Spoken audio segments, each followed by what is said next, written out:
Hello， 大家好，歡迎收睇卓越地產嘅 channel， 我係 Helly 啊。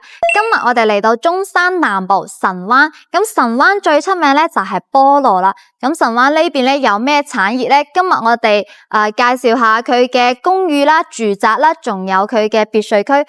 我哋粗略咁樣介紹下佢嘅公寓同埋住宅。首先入嚟睇下佢嘅地理位置，我哋去沙盤呢邊睇下佢嘅位置。先我哋呢個樓盤咧就係位於主幹道嘅位置，咁3分鐘咧就可以上到高速啦，30分鐘可以去到港珠澳大橋啦。我哋嚟睇睇，可以去到港珠澳大橋咧，譬如話珠海嘅唐家啦，同埋金灣啊、坦洲啊，都係要30幾分鐘。咁坦洲會近啲啦，但係我哋呢度中山南部咧都係30分鐘，咁相同嘅路程。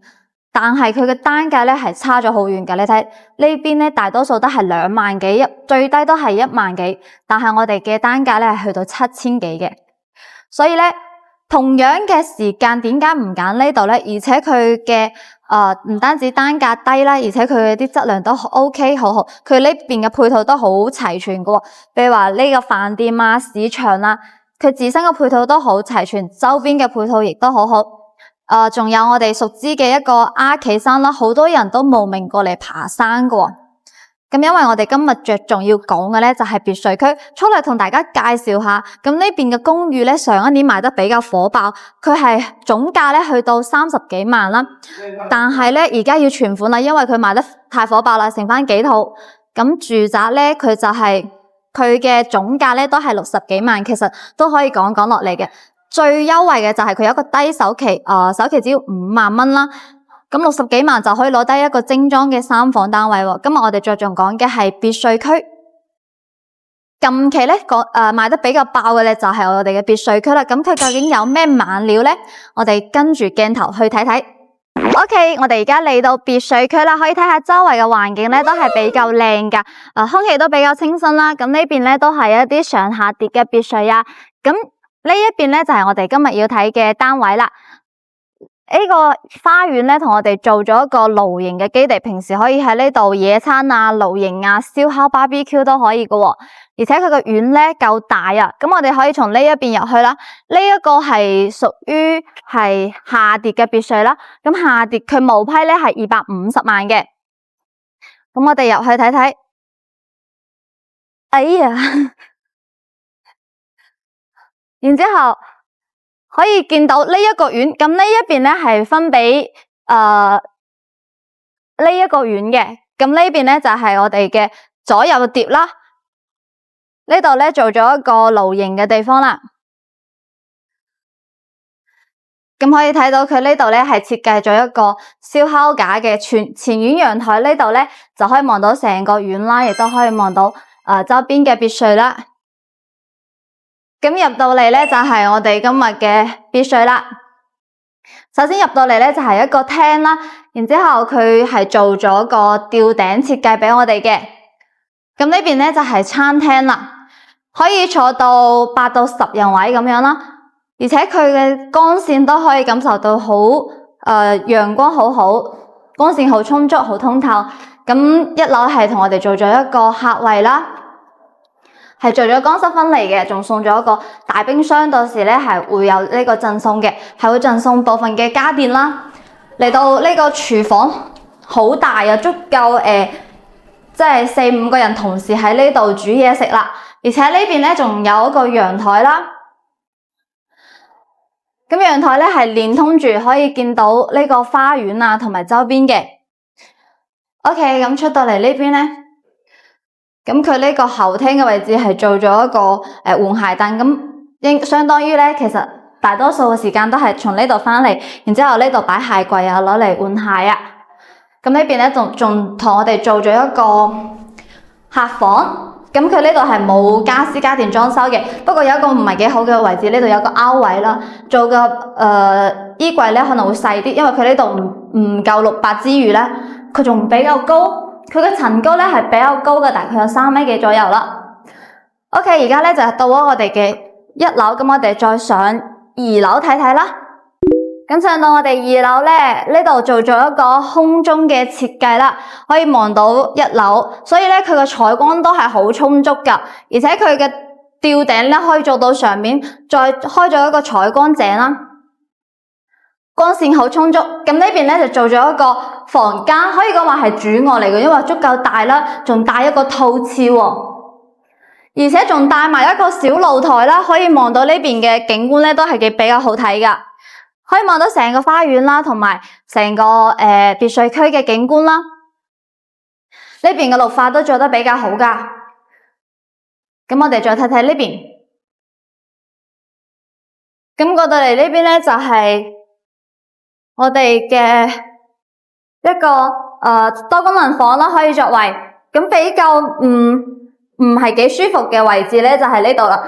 因為佢呢一個凹位咧，佢做咗呢個面板咧，我覺得唔係幾方便用，因為可能呢一個空間比較適合做一個衣帽間，但係你呢度做個插座咧，有啲雞肋。咁入去咧就係我哋嘅工位啦，可以講話係一個套位啦，因為呢一成個都係一個大套間。需要啲比較有靈感嘅人去設計啦，呢成個空間。咁呢度可以放落一個1.8米嘅大床啦，然之後呢度可以放啲床頭櫃啊咁樣。咁佢呢度嘅一個小小嘅露台，可以望到出邊嘅景觀啦。咁呢個空間咧，佢係冇做門嘅，所以到時咧可能自己要做個推拉門啊，或者係一個門簾啊咁樣。呢個空間其實我哋可以用嚟打麻雀啊，而且呢度有個小露台，亦都係可以望到出邊嘅景觀，十分之靚吓。咁呢個空間就真係好適合攞嚟做麻雀房啊、娛樂室咁樣啦。咁我哋呢個咧就係2層嘅，我哋去負1層睇睇。嗱，而家咧嚟到我哋嘅負1層啦。咁呢一個別墅有少少嘅唔好嘅地方就係佢冇電梯啦，不過行樓梯都 OK 嘅。咁頭先我哋講到麻雀房，佢喺呢度擺咗個麻雀喎。咁其實都可以整成一個影音廳啊。嗱，呢度係KTV 嘅地方啦。呢度咧都係靠大家去創意噶啦。不過佢呢一個柱咧，佢呢個係承重柱嚟噶，佢打唔甩噶，所以咧可能你喺呢度整個嗰啲手辦櫃啊咁樣。不過佢可能都係比較窄少少，一般手辦櫃咧可以去到600嘅震心啦，所以都係有少少雞肋。如果你係中意做嗰啲拼豆啊咁樣嘅手辦之類嘅咧，我哋可以喺度做個櫃啦。呢一個區域咧，其實我覺得佢呢度做咗一個採光井，可以採到少少空間。攝影師過嚟睇睇，係啦，呢一個採光井咧會有少少光透入嚟。咁呢一個成個空間咧，可能到時我哋再設計下，再裝扮下，可以做成一個飲咖啡或者飲茶嘅空間。咁可以見到呢2條柱圍繞緊，我哋需要做一啲造型去包住佢。然之後咧，呢成個咧就係我哋嘅一個下碟嘅總價係250萬。咁你哋覺得呢個價錢值唔值咧？咁我哋再去睇睇上碟啦。咁上碟咧就係140萬毛坯嚟喎。咁我哋去睇睇先。OK， 我哋而家嚟到上碟啦。咁佢毛坯嘅價格咧係140萬。咁而家嚟到呢一度咧，就係一個創意樣板間啦。我哋可以參考佢嘅設計，亦都可以自己去設計。首先睇睇呢度咧，佢做咗一個面板啦，係一個控制燈啊同埋空調嘅面板。咁佢呢度咧係總開關嘅控制，我哋可以整一幅畫喺度冚住佢啦，或者好似佢咁樣做嗰啲窿窿板啊，可以遮住佢。咁呢度係一個玄關嘅位置，我哋可以整成鞋架啦。咁其實過到嚟咧就係一個開放式嘅中西結合嘅廚房啦。佢呢度咧係幫你設計好一個冰箱位嘅位置啦，而且呢一個空間咧足夠3、4個人、4、5個人都冇問題，一齊同時去使用。咁呢邊就係一個小露台，小露台咧平時即係煮完飯之後咧可以出嚟唞下氣啊，同埋佢熱水器咧都係做喺呢一邊嘅，都可以望到呢邊嘅景觀，空氣都好清新。因為煮飯真係好攰噶。咁嚟到呢邊咧，門口咧係做咗間房俾我哋嘅。咁唔好嘅地方就係佢喺個廚房旁邊，但係佢可以望到成個園區嘅景觀啦。佢做咗一個榻榻米嘅設計啦。咁佢嘅呢度放得落一張床，佢後邊咧就係衣櫃啦。其實呢度都有個衣櫃嘅，然之後呢個大概都係一個小朋友嘅學習區啦。咁你覺得呢間房又可以點樣再設計再好啲咧？再嚟睇睇呢邊，咁呢度上去咧就係我哋嘅二層，上列嘅二層，呢度有一個小朋友特別中意嘅空間啊，即係秘密基地啊！細嗰陣時最中意啦。係入去可能有啲恐怖咯，好似地道咁樣。然之後過到嚟呢邊咧就係一個餐廳位啊，其實可以放8到10人位噶，而且佢呢個天井咧係一個採光井啦，呢個空中嘅設計到時都係咁樣噶，佢嘅樓梯都係咁樣設計噶。嚟睇睇呢個客廳呢邊啦，佢呢邊大多數都係射燈，我哋可以參照佢嘅裝修風格啦，比較簡約一啲嘅簡約風。然之後呢邊都可以參照下佢嗰啲設計。呢個露台咧，我覺得有啲諗法，可以將我哋嗰啲洗空一體嘅放去另一個露台。呢邊咧可以做一個嗰啲飲茶啊、咖啡啊嘅地方，或者將佢拖出去，其實都好靚嘅，做一個微型嘅小花園咁樣。咁翻到嚟呢邊咧，其實呢邊就係工位啦。呢邊咧就係雜物間，因為其實都放唔到太多嘢啦。咁呢個工位咧都唔算話特別大，佢呢度其實可以望下呢一個淋浴間咧有啲細啊。我哋其實設計嘅話咧，可以將個馬桶放入去，然之後呢一邊做一個嗰個鑽石型嘅，呢邊將嗰個洗手盆外置翻嚟，呢邊仲好用好多。不過冇所謂啊，參考下佢嘅設計啫嘛。咁我哋再上2層睇睇。OK， 咁我哋咧上到2層，首先睇睇呢邊先。呢邊咧就係我哋2層嘅一個公共嘅洗手間啦。可以望到佢嘅淋浴間，仲做咗一個放衣服嘅櫃啦。但係我覺得唔好嘅地方就係佢呢啲木質嘅櫃咧，放喺一個廁所入邊，好容易受潮咯。所以我哋最好唔好參照佢呢個設計，而且佢個馬桶喺呢度嘅位置真係好窄噶，我都覺得有啲窄。然之後佢嘅洗手盆係外置咗，但係做多咗隻咁嘅櫃咧，就有啲雞肋啦。所以我哋發揮下想象，可以點樣設計咧？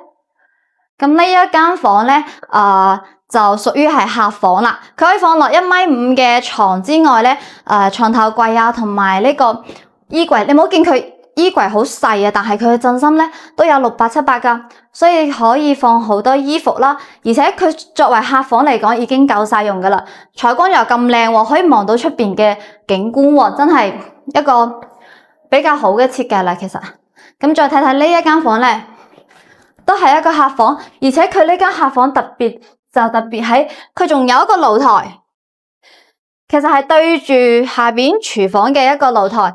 都可以望到成個園區嘅景觀啦。平時出嚟 hea 一 hea 真係好舒服嘅。咁佢呢個設計咧都係中規中矩嘅。然之後我哋再嚟睇睇呢邊，呢一個主人房咧就好有講法啦。呢個主人大套間首先係一個套廁啦。我哋睇睇佢嘅套廁，佢嘅可以入去睇睇呢邊。佢嘅洗手台咁大，之後佢嘅馬桶喺呢度，係咪覺得有啲奇怪咧？其實佢嘅設計可以更好嘅。呢邊作為淋浴間，呢邊都係同樣洗手台，將個馬桶放翻呢一度，係咪會合理好多咧？所以話呢度嘅設計有啲奇怪，不過都係我哋人去設計嘅啫。所以呢一個設計咧，我哋自己發揮想象就 OK 啦。咁睇翻呢一個主臥啦，主臥佢成面牆啱晒我哋啲女生朋友啦。佢嘅震心咧有700，然之後佢成面都係你嘅衣櫃，簡直係衣帽間咁樣啦。而且佢呢度咧仲有個讀書角，佢咁大嘅地方仲可以做瑜伽啦。而且呢邊咧放落一個1.8米嘅大床啦。可以放落2個床頭櫃啦。其實佢呢度嘅設計咧，仲可以放落一張書台嘅，而且帶一個咁樣嘅露台。可以整成花園啊，或者係擺啲台台凳凳啊，整一個咖啡嘅角落啊，都好寫意。成個一個主臥嘅套間咧就係咁樣啦。如果係你，又會點樣設計咧？咁其實呢度嘅裝修佢係簡約風，呢上下兩層加起身，我覺得佢嘅光係裝修嘅造價可能去到20幾萬、30萬之內都可以裝成好靚嘅樣啦，比呢度都好睇啲咁樣。咁但係我哋樓上咧仲有一個大露台，仲有一個大空間，我哋上去睇睇。上到嚟3層係咪眼前一亮咧？咁佢呢一度咧採光十分之充足啊，而且咧佢可以話係陽光房啦。不過唔好嘅地方咧就係佢會好熱咯，好曬，因為佢啲玻璃咧係唔隔熱噶嘛。但係咧真係好靚，可以有啲似英式嗰種英倫風格啦，可以做成嗰啲閣樓嘅設計啦。呢個空間咧，大家發揮下想像，係你會點樣設計咧？咁仲有一邊呢邊咧好靚，一個成個大露台、大陽台。平時咧就可以成班友啊喺度BBQ 啊、露營啊，咩都好，十分之寫意啊！咁成個別墅咧係我哋入去講得好晒。咁呢個別墅咧就140萬嘅，係毛坯嚟嘅喎。咁其實裝修上下層嘅話，2層應該硬裝都係30萬左右啦。咁如果再裝下呢一啲外置嘅，可能去到50萬左右，你覺得又點樣咧？咁我哋頭先咧睇完咗2個別墅啦，一個上疊，一個下疊。如果你有興趣或者對我開頭所講嘅住宅公寓有興趣咧，可以加我右上角，加我 WhatsApp 或者係 WeChat， 我會 send 啲詳細嘅資料同埋詳細嘅價格俾你。